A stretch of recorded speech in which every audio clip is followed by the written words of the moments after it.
1580. Let's do this. On the evening of Monday, January 26th, something special happened. Hundreds of people joined me for a live preview session on the anatomy of a great conversation, and we went deep, for starters, on the notion of curiosity. I mean, real curiosity. The kind that transforms how you connect with anyone, anywhere. We explored why most conversations fall flat, and I revealed 3 of the top 5 killers of curiosity that sabotage even the best communicators. But here's the thing, we only scratched the surface. The full 4-week journey begins Monday, February 16th with the Founding Members Cohort. This course is for podcasters, leaders, entrepreneurs, anyone who knows that your next great opportunity can begin or end with the quality of a conversation. Space in this Founding Cohort is limited, so go to TavishTalks.com right now. That's TavishTalks.com. Click register or scan the QR code. Don't let this conversation happen without you.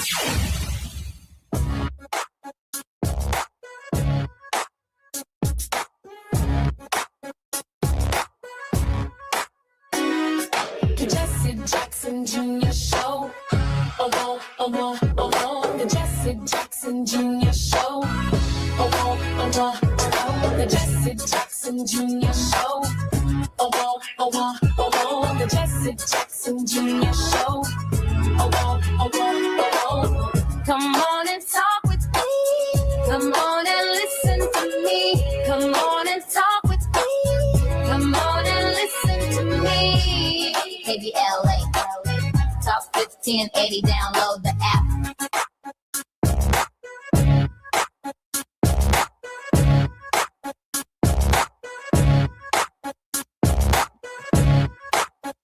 Jesse Jackson Jr., welcome forward to Thought Provoking Thursdays on the Jesse Jackson Jr. Show, worldwide with P.L. De Silva. Today, sitting in for P.L. De Silva is our very special guest, Dr. Kim Sipes, sociology professor at Purdue University in the College of Humanities, Education, and Sciences, who takes joy in having visited 6 of the world's 7 continents. He has seen a range of socioeconomic backgrounds and living conditions across the globe while studying labor practices and movements from the streets of The Hague to villages in the Philippines.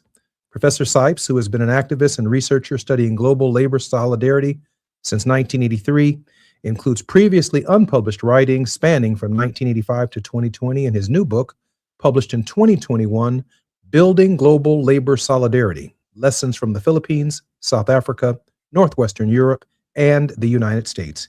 He has taught at PNW since 2004 and chairs the Faculty Senate. He's also published more than 240 articles in peer reviews or journal interest publications in 11 different countries. Professor Sipes, welcome forward to the Jesse Jackson Jr. Show. Thank you. Honored to be here. Professor, this has been a fairly extraordinary week, but an extraordinary period in American history. We have just about 4 minutes before we come forward. Share with us, if you don't mind, a brief overview of what you're witnessing, what you're seeing, and if you don't mind, juxtapose it against the backdrop of your life and study. Okay. Well, I think part of the thing is that the Trump administration is trying to, what's the word I'm looking for here? They're trying to intimidate the American people, and they're doing it by picking on people of color, and particularly those who are immigrants, and particularly those who have entered the country illegally, regardless of whether they've been law-abiding citizens afterwards or whatever. I don't think it's really has anything to do with the immigration, although Trump's using it as that, but it's showing his racism. I think it's showing his disdain for the American public. I think he's trying to want basically everybody to bow down to him and to give up to whatever he wants. And I think the thing in Minneapolis in particular that I'm so terribly impressed with is how much Americans, especially in Minneapolis, have stood up to this intimidation, including killing people. Professor Sipes, there appears to be something that he does want. At least on the global stage, he wants mineral rights and critical mineral access. But domestically, Pam Bondi has now launched some of the demands that the administration wants to de-escalate in Minneapolis, including but not limited to voter registration rolls. And even within the last hour, within the last hour, for those who in Los Angeles have not been paying attention to the news, the FBI has raided the Fulton County office that contains voter registration information, information critical to Fulton County's election systems.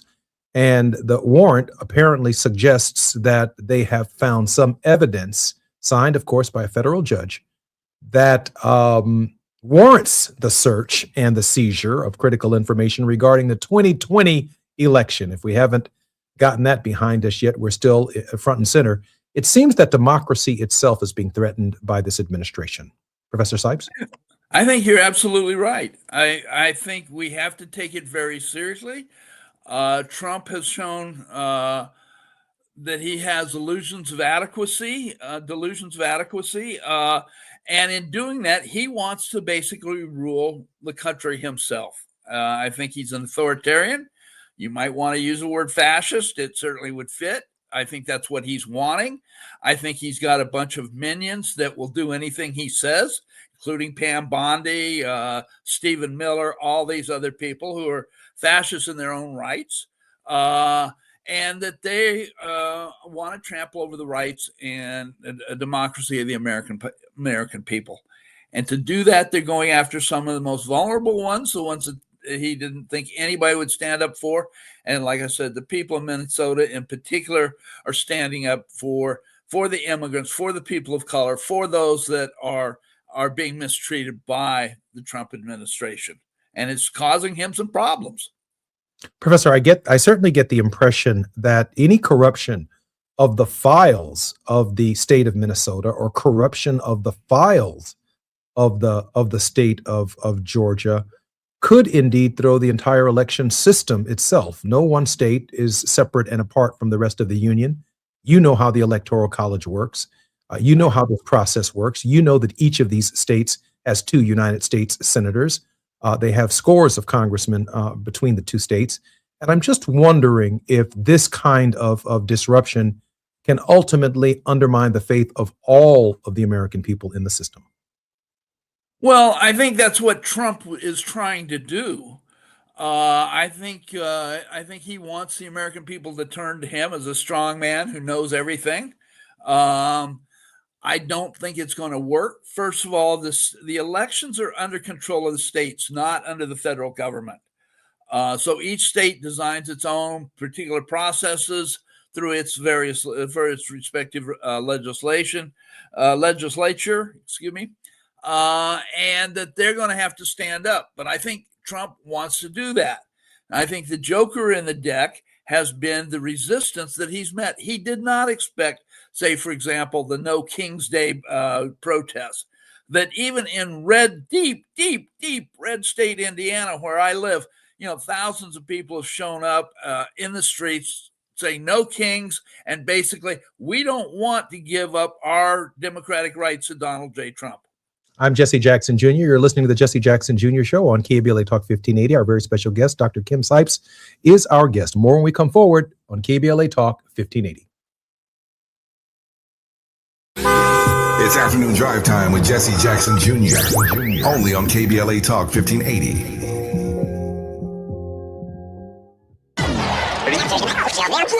Hey, KBLA delegation, you know what's better than laughing? Laughing while celebrating the legends who made us laugh in the first place. KBLA Talk 1580 is proud to present our annual Black History Month luncheon. And this year, we're honoring comedy greats, trailblazers who broke barriers, and funny bones at the same time. You had to grow up early when we was growing up because your parents were sent to the store to buy.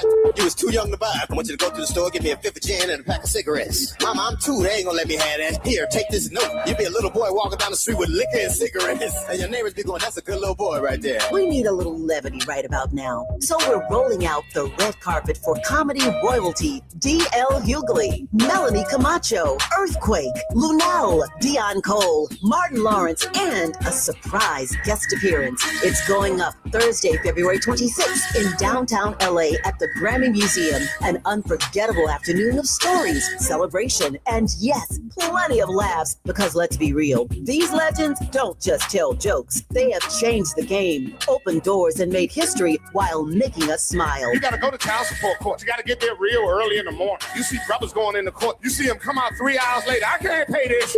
Let me talk to you, baby. Please, let me talk to the witness, Sean. Let me talk to the witness. Brother be working for 3 weeks, get his check is $43.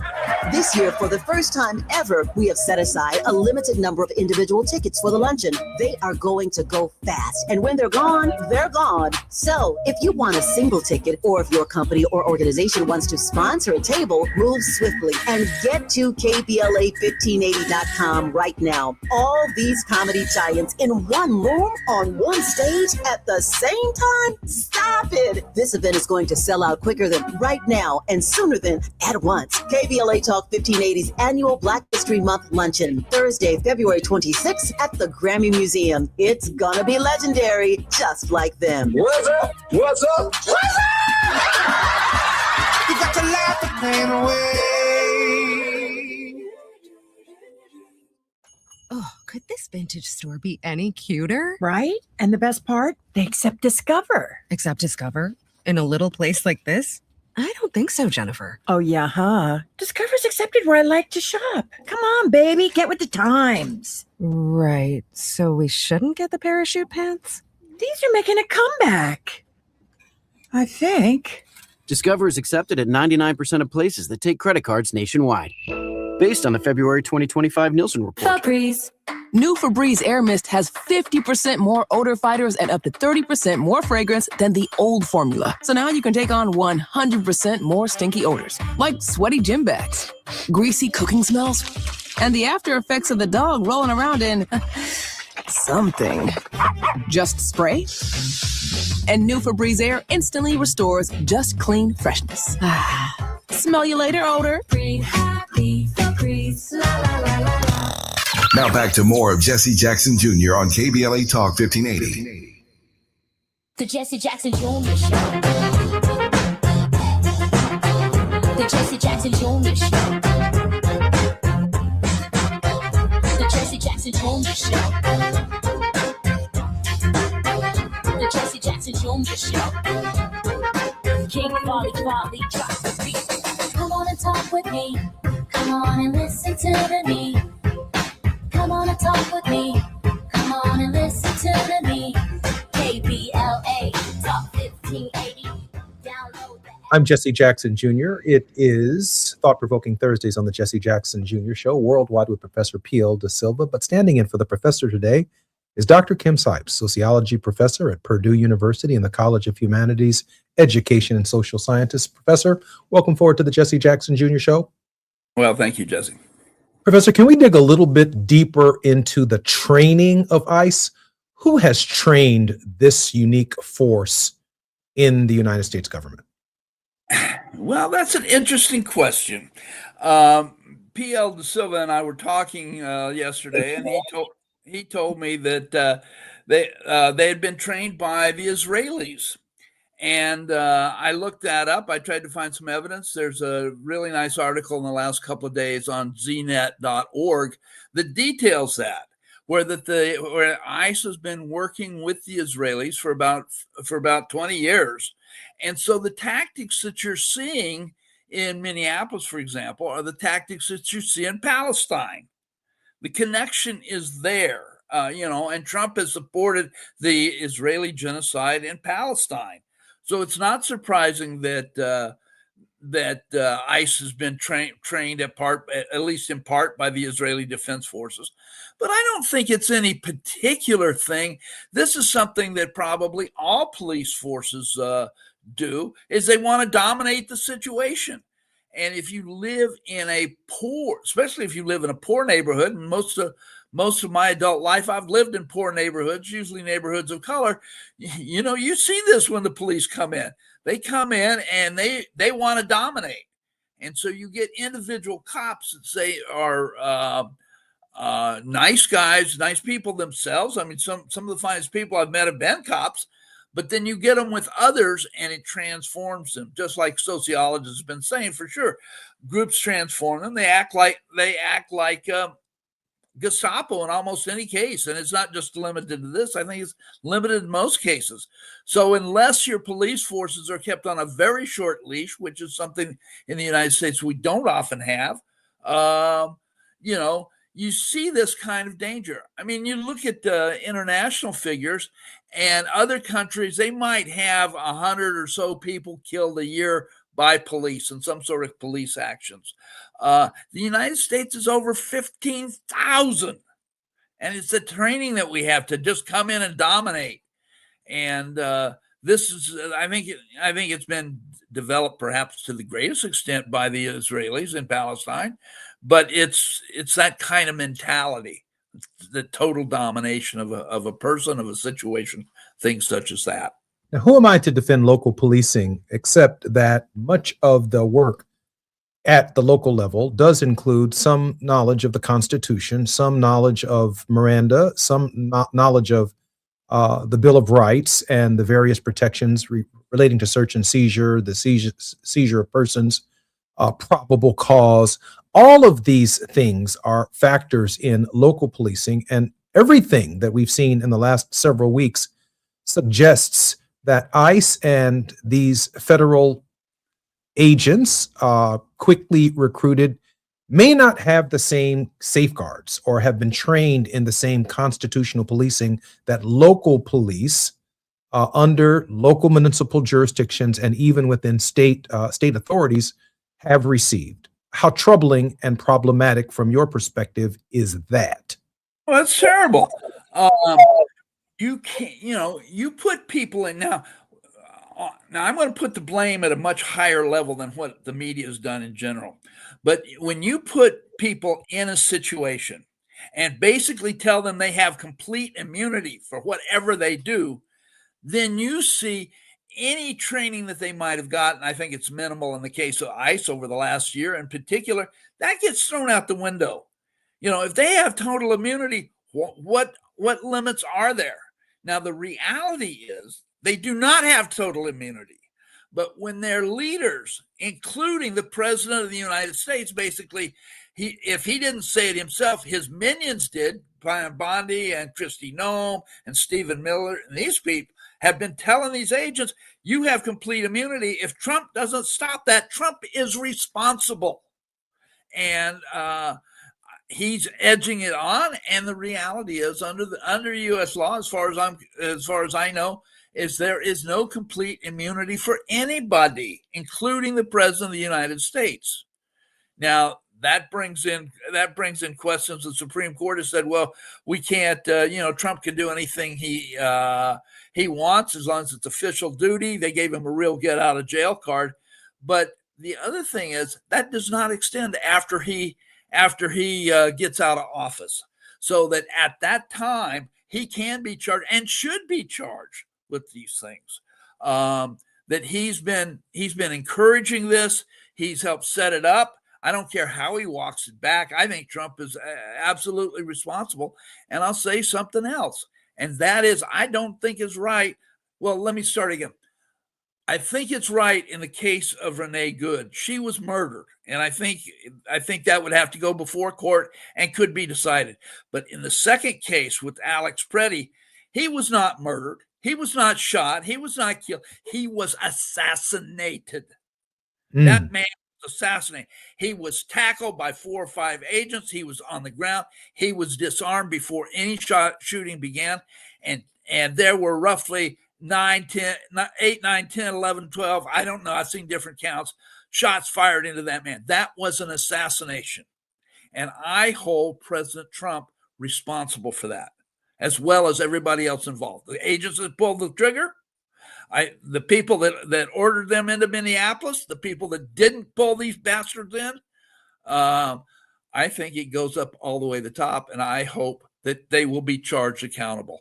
And like I say, if we can't get Trump now, let's wait till he gets out of office in 2029, and then I think he should be charged. Because there was a case in Chile, by the way, where the dictator Augusto Pinochet, who had ordered thousands of people killed and tortured and things like that, he was taken to court after he got out of office, and the courts ruled, though shooting and torturing people was not part of their official duties. So that I think Trump could be held under the same statutes and should be charged and tried for those things. Can we talk about within hours of the assassination of Alex Preddy? We heard comments from Bovino. We heard comments from Kristi Noem. We've heard comments from J.D. Vance and the White House themselves suggesting that Mr. Preddy was a domestic terrorist. Having not conducted a single investigation at the moment that they made these statements. Would that also be incorporated in your thinking into the possibility of charges? Absolutely. Absolutely. They were lying to the American public. And in fact, the evidence that's come out has shown that he was not anywhere a domestic terrorist. This man was an ICU nurse in the VA, and as a veteran, you're getting a little close to my home too. I don't like that. But that he was there, he never pulled he was wearing a gun. He had a permit to carry it legally. Minnesota's an open carry state, which I think is insane, but that's what the law is. He was complying with the law. He did not pull his gun. He was filming the ICE agents who were terrorizing people. He was putting his body on the line to protect particularly one woman, initially from being pushed and then being pepper sprayed. He was not escalating. He did not come there to kill a bunch of cops or whatever like that. I mean, the whole thing about Preddy's assassination, and I think that's the proper and only term to use in this case, are very blatant. And I think people like Miller and Bovino and Noem and all these people, including Donald Trump, are complicit in his assassination. Your thoughts as we prepare to come to the end of this segment at the bottom of the hour. Your thoughts on the role of Congress, the Senate, and its oversight, lack thereof, and the discussions that are taking place about not funding ICE without particular criteria, statutory criteria in federal law on what the processes and procedures of their behavior should be. Well, I think Congress, and this is most of the Republicans, although a few Democrats, have totally abrogated their duties. They have refused to defend the Constitution, which they've sworn each to do. I think this goes back on the Republicans that they've given Trump, quote, a license to kill, if you will. They have refused to pull him in. Now, the Democrats are saying they're going to get some spine. Well, I hope they do. I hope they will impeach whoever they can, including Kristi Noem, who seems to be on the hot box. But they have to take responsibility. They have allowed Trump to violate the Constitution and do whatever he wants to. And we see where this leads to. And the Democrats have to get their act together as well. Fortunately, there have been a few more have come around, and even a few Republicans are coming out and saying this is outrageous. I want an impartial investigation. And by the way, Tom Homan is not an impartial investigator. This is the guy Trump sent to Minneapolis supposedly to address Bovino's lackings. Homan is a former ICE official himself. He's also the man that has been accused of receiving a bag of $50,000 and being handed to him, and somehow that investigation stopped. The whole Trump administration, first of all, I've never seen such an incompetent group of people. It'd be hard to pull together a less competent group of people if you tried. But they have no consideration of the law, the Constitution. They'll do whatever Donald Trump tells them, regardless. And I think it's despicable. And that Congress hasn't stood up and held that is a tragedy, as we've seen in Minneapolis. But I also hope that they'll stand up and bring some of these things under control. It's their duty, and they failed terribly so far. Professor Sipes, let me just pause for a moment to slightly pivot, but not pivot too far from the conversation. The American people at this hour are experiencing what a law enforcement agency is doing in their communities. We've experienced here in Chicago, just 3 blocks from my home on 75th and South Shore Drive. They repelled from Apache helicopters into a building 3 blocks from my home. We're witnessing the murder of at least 2 individuals on the ground in Minneapolis. There's also an African-American who lost his life in detention in Los Angeles. They should be joined together, all 3 of them dying at the hands of federal law enforcement. I'm wondering, Professor, is it a leap as the American people are experiencing ICE? Is it a leap that the behavior that they are demonstrating in the American cities is the exact same behavior that they have been demonstrating that we've not had anything to do with or even seen, without cameras, without lights, without protesters? This is the exact same behavior that's taking place on the border when immigrants try to enter the United States. I don't think it's a leap.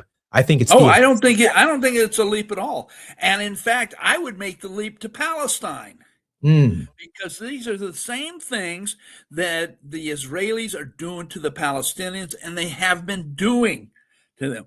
I mean, as far as I know, every major expert who's studied genocide has claimed that the Israelis are engaged in genocide against the Palestinians.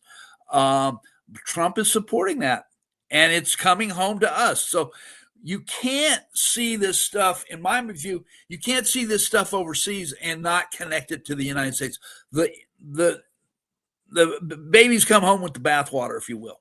You know, I know we're coming forward now, but I just want to say that it is not a stretch that there have been atrocities committed on the border, on the southern border of the United States, by the same forces that are repelling themselves in the cities of Chicago and Los Angeles and throughout the country, and the same forces that have been taking advantage of the people, ordinary citizens in the streets of Minneapolis, Minnesota. These are the same characters that are down there. I'm Jesse Jackson Jr., listening to the Jesse Jackson Jr. Show on KBLA Talk 1580. More when we come forward on KBLA. It's afternoon drive time with Jesse Jackson Jr. Only on KBLA Talk 1580.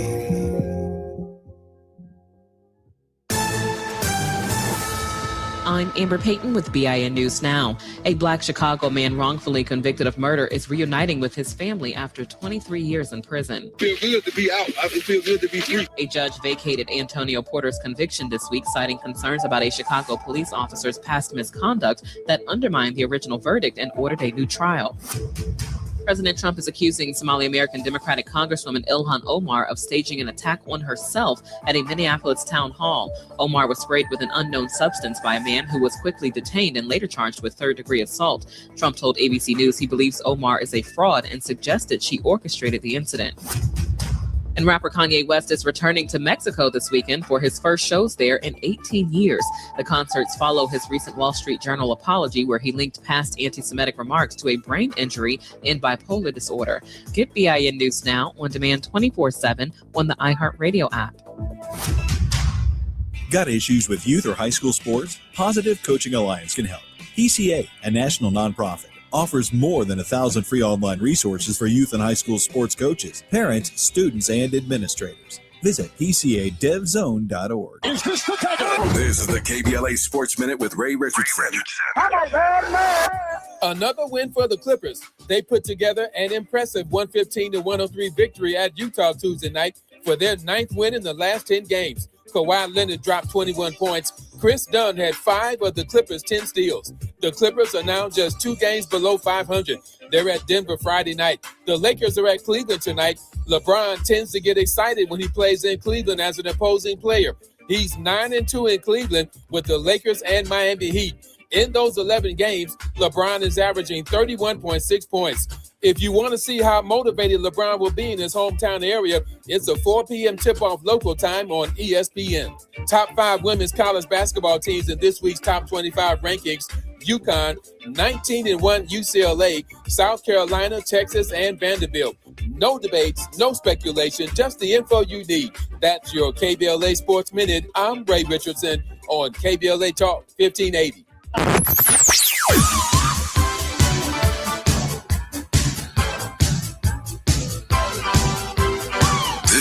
KBLA Talk 1580.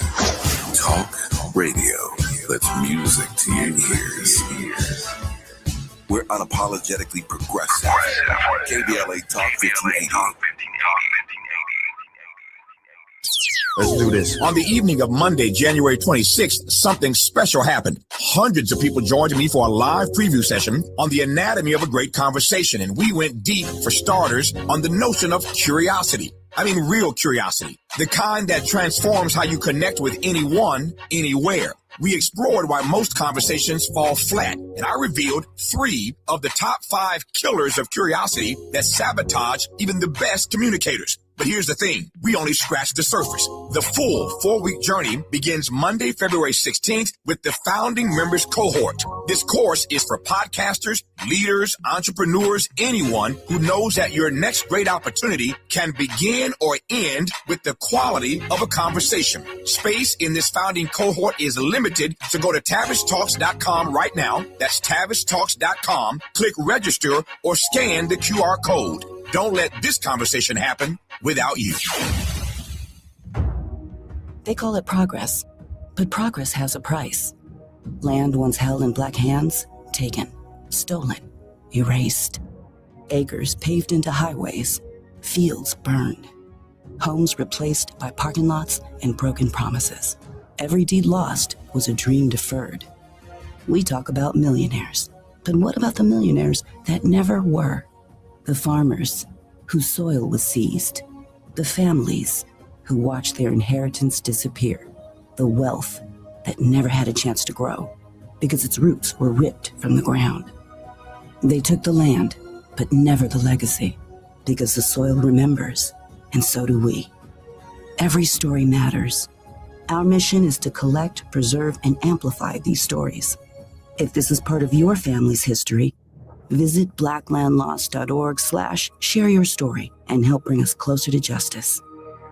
KBLA Talk 1580, connecting you with the world. African Focus Incorporated is a community-based organization whose mission is to bring Africans and African Americans together, lead charitable initiatives on the motherland, and educate people from all walks of life on the beauty, legacy, and opportunity of Africa's 54 nations. And it's that time once again when African Focus is teaming up with KBLA Talk 1580 for our 8th annual African Focus Trailblazers Tour. Travel with us in 2026 when we're headed to the southern African nations of Zambia and Botswana for a historical, cultural, and vacation tour led by me, Dominique DePrima, Cultural Ambassador for African Focus Incorporated. Enjoy luxurious accommodations, conscious fellow travelers, shopping, adventures, cultural tours, wildlife safaris, and a giant waterfall, one of the world's 7 wonders, along with a chance to be of service at an orphanage on the continent. Become an AFI trailblazer by exploring the motherland with a nonprofit organization that has members in Africa and America to help roll out the red carpet for you, and together we'll make a difference and have fun doing it. For more information, visit africanfocus.org or call 310-676-7300. That's 310-676-7300 or africanfocus.org. Whether it's stateside or exploring the diaspora, we're with you every step of the way. African Focus and KBLA Talk 1580. Come go with us. You're listening to Jesse Jackson Jr. on KBLA Talk 1580. The Jesse Jackson Jr. Show. The Jesse Jackson Jr. Show. The Jesse Jackson Jr. Show. The Jesse Jackson Jr. Show. King Quality drop the beat. Come on and talk with me. Come on and listen to me. Come on and talk with me. Come on and listen to me. KBLA Talk 1580. Download the app. I'm Jesse Jackson Jr. Welcome forward to the Jesse Jackson Jr. Show on KBLA Talk 1580. This is Thought Provoking Thursdays worldwide with P.L. De Silva, and sitting in for Professor De Silva today is Professor Dr. Kim Sipes, Sociology Professor in College Humanities and Educations and Sciences at Purdue University. Professor Sipes has been an activist and researcher studying global labor solidarity since 1983. including previously unpublished writings spanning from 1985 to 2020 in his new book, published in 2021, Building Global Labor Solidarity, Lessons from the Philippines, South Africa, Northwestern Europe, and the United States. Professor Sipes, welcome forward to the Jesse Jackson Jr. Show. Glad to be here, Jesse. Professor, let me ask you a question about your book, Building Global Labor Solidarity. The other day, the No Kings movement, and one of our regular contributors, Barbara Arnwine, who's part of that movement as the president of the Transformative Justice Coalition, they staged a national walkout. And increasingly, it looks like the nation may be warming up to the idea of a general strike. Given your studies in building global labor solidarity, is it your sense that the United States is heading in the direction of a resistance movement that could actually shut the country down? That's a complicated question, so give me a second. One, I think people are talking more about it. There's no question there's talk about resistance. There's talk about ultimately a national general strike. Right now, we are far from prepared for that. I mean, when you look at, for example, where's the AFL-CIO in leading any type of resistance to Trump? They've disappeared. The leadership has disappeared. Now, we're seeing some of it in Minneapolis. We're seeing SEIU. We're seeing the teachers union. We're seeing a number of other unions that are involved and are on the front lines. But at a national level, the national leadership of the AFL-CIO has shown nothing. In fact, they've disappeared for the last year. The problem is it's real easy to talk. And I think what we're seeing a step forward is the resistance, say, in Minneapolis, where people are coming together, but it's kind of a movement focus. See, the problem that a lot of people don't understand, they think back to the 60s, they think about the civil rights movement, they think about the anti-Vietnam War movement, women's movement, et cetera, gay and lesbian movement, et cetera. What has been lost from history is that each of these movements were grounded by organization. Dr. King had the Southern Christian Leadership Conference. You had the Panthers. You had all kinds of things. The Brown Berets in Denver. Things like this. We don't have that organization now. So, in other words, we can mobilize people. The No Kings movement has been very good at mobilizing, but they've not built organization. And I think before we talk about anything about a national general strike, we've got to talk about organization. And that includes building a new labor movement. And by the way, if I can be so shameless, I've got a new book coming out in August called Unions, Race, and Popular Democracy, Building a Progressive Labor Movement. That'll be out from Cornell University Press in August. And what I'm trying to do is look at things from the 60s or from the 30s and 40s and see what we can learn about them to help build organization today. And these are questions that are not being asked and answered. So I think the key to this, and it's the key to this global stuff that we've seen. I studied the KMU Labor Center in the Philippines. I've studied COSATU in South Africa. These were organizations at the foundation of the resistance, and that they help build movements. But without that organization, you don't have those movements. They're not sustainable. So you have to have organizations to build leadership. You have to have organizations to think out your strategy and tactics. You have, to build human connections. And I don't think we've done that, certainly not sufficiently, but I don't think we've done it much at all. And so to me, the goal, the immediate goal is to build organization that can support these movements. And then with that, I think we're moving to, as we do that, and it's starting to happen in some places. I think Minneapolis is going to see a great growth in this. But I think as we see this growth, then the idea of resistance ultimately to some sort of a national strike is possible. But I think it's at least years down the road at best. Now, I also want to say something that ties into this, ties in with my book, and that is we in the United States have been taught, consciously taught, that we're the only ones that count in the world. You know, that we're the shining light on the hill. I mean, that goes back to the Pilgrims' time, Christ. Anyway, so and everybody wants to be an American, and everybody's trying to get here and stuff like that. Now, first of all, what I'm going to argue is that we cannot confine ourselves just to the national level. We've got to take a global focus. We've got to look at the United States' role in the world. And there's a brand new book I want to recommend to your listeners called "Cold War on Five Continents: A Global History of Empire and Espionage" by Alfred W. McCoy. I highly, highly rate it. Study of the Cold War is going to really open some eyes. But the United States has not been this wonderful place that our leaders keep telling us it is. And we've got to find ways to unite with people, whether in Palestine, whether in the Philippines, whether in South Africa, whether India, and even Iran. We've got to find ways to build ties with these countries around the world. And we as Americans have to start taking this global focus. It's absolutely essential.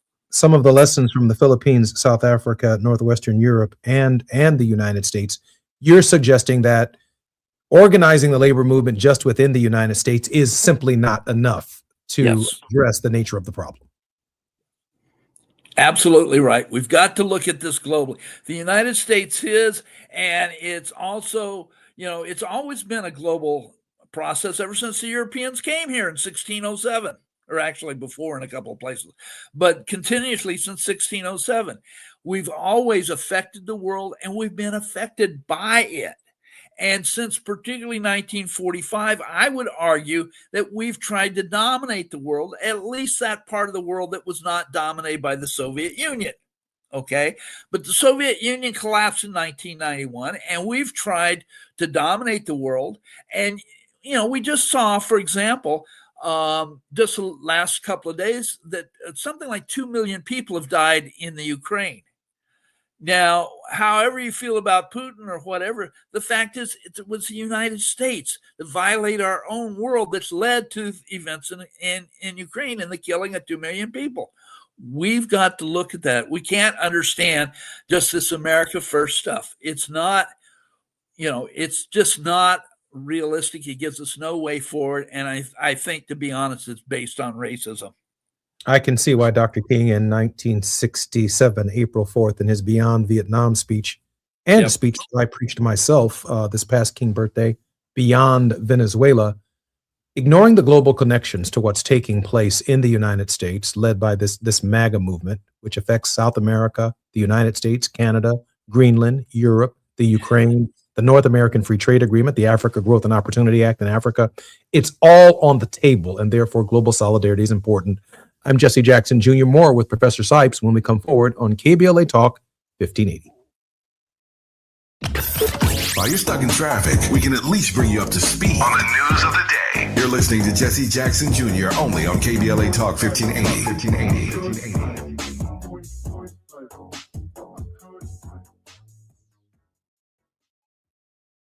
Protect yourself from Medicare card scams. Scammers may call, email, or even knock on your door claiming they need your Medicare info, asking for money, or threatening to cancel your benefits. Don't fall for it. It's a scam. Remember, Medicare doesn't need to verify your information. They already have it. Medicare won't charge you for a new card and will never threaten to cancel benefits. Check your Medicare statements for suspicious charges and report scams to the California Senior Medicare Patrol at 1-855-613-7080. We're here to help. KBLA Talk 1580. We've got a lot to talk about. Imagine a Los Angeles where everyone can thrive, where communities have access to the resources they need to succeed. That's the vision of Detours Mentoring Group, Inc. They're dedicated to improving life in LA County by providing educational support, employment assistance, and spaces for community engagement. By 2050, they want LA to be the best place to connect, create, learn, live, and play. They're working toward an education system that's well-resourced and culturally responsive, becoming a hub for artists and innovators, and making sure everyone has access to healthy food, quality healthcare, and safe housing. It's about building a future where we all have the chance to succeed. We invite you to learn more about their mission and get involved with Detours Mentoring Group, Inc. This is a community call to action from KBLA Talk 1580. KBLA Talk 1580. We've got a lot to talk about.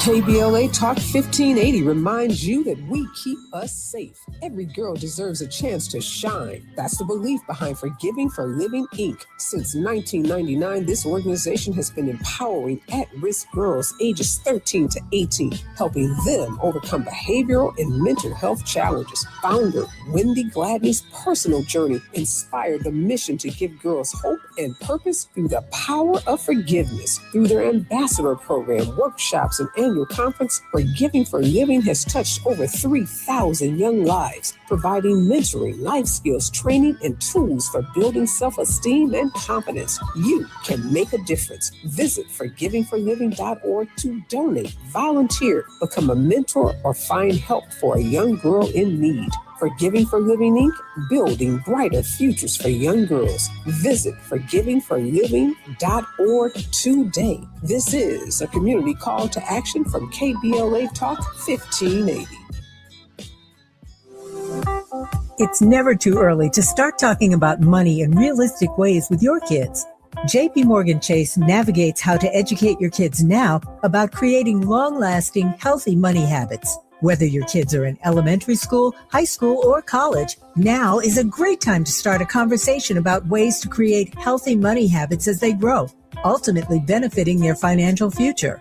Talking about money in a realistic way to support your kids' lifestyle and dreams, your first banking account geared towards high school or college. It's never too early. Explaining the basics, what you earn and what you spend, building financial confidence starts with getting organized. Learning and practicing vital money skills now will stay with them for life. Tools they will have to stay on top of their finances and achieve their goals. This segment is sponsored by JP Morgan Chase.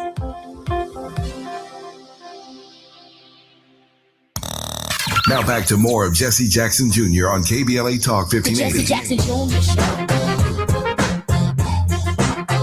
The Jesse Jackson Jr. Show. The Jesse Jackson Jr. Show. The Jesse Jackson Jr. Show. King Volley, drop the beat. Come on and talk with me. Come on and listen to me. Come on and talk with me. Come on and listen to me. KBLA Talk 1580. Download the app. I'm Jesse Jackson Jr. Welcome forward to the final segment in our first hour on Thought-Provoking Thursdays worldwide with P.L. De Silva. Our very special guest sitting in for Dr. De Silva is Dr. Kim Sipes. Dr. Sipes has taught at Purdue since 2004 and chairs the Faculty Senate. He's also published more than 240 articles in peer-reviewed or general interest publications in 11 different countries. Professor Sipes, welcome forward to the Jesse Jackson Jr. Show. Thank you, Jesse. Professor, can I make a comment on political violence? I was in Congress when Congresswoman Gabby Giffords was shot. Her husband, Mark Kelly, went on, an astronaut, to become a United States Senator, Senator Mark Kelly. I remember, and I think we all do, the two assassination attempts on President Donald Trump. We also remember when Nancy Pelosi's husband was beaten in his home. And recently, Congressman Maxwell Frost was punched in the face. Yesterday, Congresswoman Ilhan Omar was assaulted. Your thoughts about the rise in political violence and, if you will, the mental health condition of the American people, given just the sheer amount of information on both sides of the political divide that's deeply troubling and anxiety-filled. Professor Sipes? Okay. That's interesting because it was following. I was thinking during the break about this, where we were going to go next. One of the things that we've seen happen, and it's really true under the Trump administration, but it's true of others, both Democrats and Republicans. This goes back to the whole thing of anti-communism. And that, the Communist Party was a legal party, still is, as far as I know. But one of the techniques that the right did was basically to teach us to shut our hearing when anybody said communist or socialist or anything like this. They didn't want us to talk to these people. It didn't matter how grounded in reality they were or weren't, but we weren't even supposed to think about them. And this led to the McCarthy period, and I can go on about that, but I don't want to. But what we've seen lately, and particularly under the MAGA movement, is the idea is conservatives can't talk to liberals, liberals can't talk to conservatives because the other side is both evil. And this is also carried out.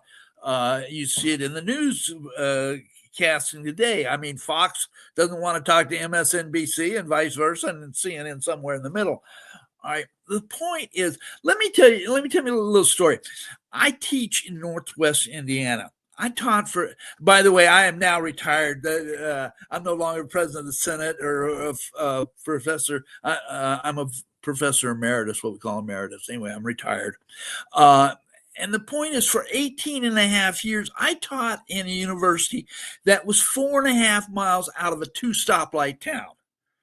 We're talking deep, dark, rural Indiana, and people, I mean, most of the people, very provincial area. I mean, a world trip was going to Tennessee or Kentucky to see relatives for most of my students. Yeah. I can't make this stuff up. But what the thing was, so I can come in. I have literally traveled to, I think we counted up one night, something like 55 major cities around the world. I've been to the Philippines 10 times. I've been to Vietnam 5 times. I've taught in Vietnam 2 summers. I've literally circled the globe twice. So what I was doing was I was bringing my experiences, and also as a former U.S. Marine and then a former industrial printer, I was bringing that in the classroom.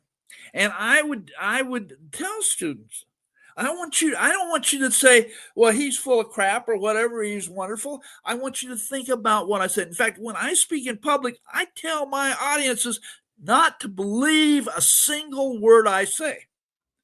I say, give me the respect to consider what I'm saying. And if it makes sense to you, adopt it. If it makes sense, get your hand up and raise questions or say, hey, he's full of crap and I don't want to listen to it. And you know what I found out? No, and even on my exams, I allowed my students to challenge anything I said in class. And I didn't hold it against them. They got judged on how well they made their argument or didn't make it. And and what I found out is that, people would listen. They would think. Some people I changed, some people I didn't. But we were able to communicate. This idea that you can't communicate is nonsense. It's being put out by the powers that be. They don't want us to talk to each other. They don't want whites to talk to blacks or blacks to talk to whites. And this is, this is one thing I'm glad you're expanding on in here with all your guests and people like that. I commend you for that, sir. But the idea here that we can't talk is to keep us from talking. And we can talk, and you sit down with anybody. I mean, whether you over coffee or a beer or whatever, little weed here and there in some places and in those states that are legal, you can sit down and have a conversation with people. And if you respect the other person and recognize they may see the world differently than you, then we can communicate. It's only when you say you can't think anything differently than me. That's insane. I mean, it's as experienced as I am, and I really have a range of global experiences I've tried to eliminate, is that we can sit down and talk, and I can talk with the rednecks. I mean, I can talk with anybody. The only people I've never been able to talk to are the rich people because I don't know none of them. That ain't my neighborhood, and I've lived in Logan Square, in Chicago for years. My kids are Chicago public school graduates, and they've done well in the world. But we've done it by talking with each other. We've done that by respecting people, by crossing ethnic and racial borders and things like that. And I've tried to give my students and my kids, for example, the most accurate view of the world that I've been able to come up with, and let them disagree. I said, show me your evidence. See, that's one of the things Trump's getting away with. Trump will say anything, and the media kisses his ass, and nobody says, sir, you're full of crap. Because he is. Most of the time, he's lying, and he's a professional liar. He lies as easy as he breathes, and they're letting him get away with it. Show us your evidence. Sit down with us. Talk with us. See what we can do. And but he'd rather say Alex Preddy was a domestic terrorist. The only domestic terrorist I see in this or the leading domestic terrorist I see is Donald J. Trump. And I don't think we should allow him or anybody else to define the limits of our conversations. That we've got to talk across across different lines, different boundaries and stuff like that. And we can do it because my experience shows we can.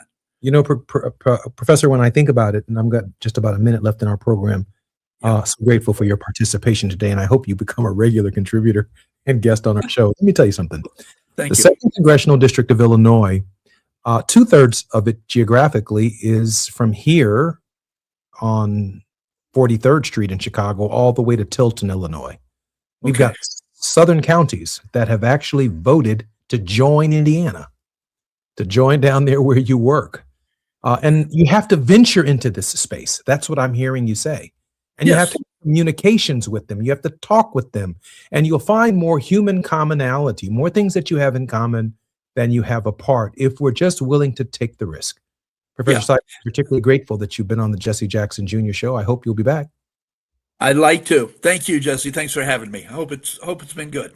Oh, it's been fantastic. Thank you. I'm Jesse Jackson Jr. You're listening to the Jesse Jackson Jr. Show. This is Thought-Provoking Thursdays on the Jesse Jackson Jr. Show. When we come forward, our regular contributor, Dr. Todd Urey, will be joining us. KBLA 1580 Santa Monica. I'm Amber Payton with BIN News Now. A Black Chicago man wrongfully convicted of murder is reuniting with his family after 23 years in prison. Feel good to be out. I feel good to be free. A judge vacated